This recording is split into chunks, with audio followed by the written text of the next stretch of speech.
আমি আমার সন্তানকে উচ্চশিক্ষায় শিক্ষিত করব না। কেন করব না জানেন? বর্তমান সমাজে উচ্চশিক্ষিতর কোনো দাম নেই।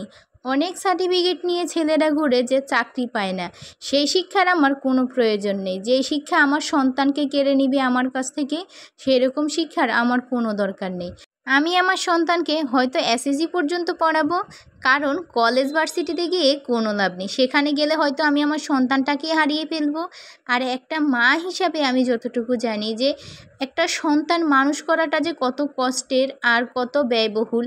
প্রতিটা বাবা মাই তার সন্তানকে নিয়ে অনেক স্বপ্ন দেখে, আর সেই স্বপ্নটা দেখতে দেখতেই স্বপ্নের একটা পাহাড় গড়ে ফেলে। আর সেই সন্তানটা যদি হয় মেধাবী, তাহলে তো কথাই নেই। সেই বাবা মা সবটুকু দিয়ে হলেও সেই সন্তানকে পড়াশোনা করানোর চেষ্টা করে। সে বাবা মা যদি হয় গরিব, নিম্ন মধ্যবিত্ত এবং রিক্সা চালক বা কৃষক, যদি মেধাবী সন্তান হয়, সেই বাবা মায়ের ঘরে প্রতিটা বাবা মাই চেষ্টা করে যে তার সবটুকু দিয়ে হলেও তার সন্তানকে একটা ভালো জায়গায় পড়াশোনা করাবে, যাতে সে তার যোগ্য সম্মানটা পায়।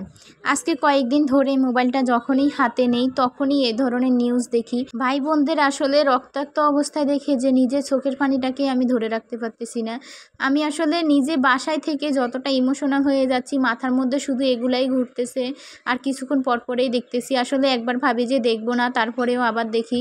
ওদের বাবা মা যদি জানতো যে এই কলেজে গেলে তাদের মৃত লাশ ফিরে আসবে তাদের কাছে, কখনোই তারা তাদের সন্তানকে কলেজে পাঠাতো না, পড়াশোনাই করাতো না। কারণ প্রতিটা বাবা মায়েরই সন্তানকে নিয়ে অনেক স্বপ্ন থাকে, অনেক আশা আকাঙ্ক্ষা থাকে।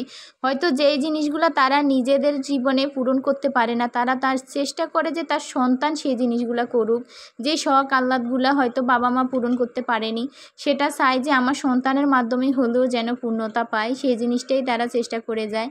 আমি তো আমার সন্তানকে নিয়েই চিন্তা করতেছি যে আমি আমার সন্তানকে কি করে পড়াশোনা করাবো, কি করে একটা ভালো জায়গায় ওকে আমি পাঠাবো, কোথাও দূরে কি করে আমি পাঠাবো আমার সন্তানকে, সেই নিয়ে চিন্তা ভাবনা করতে করতে আমার দিন পার হয়ে যাচ্ছে।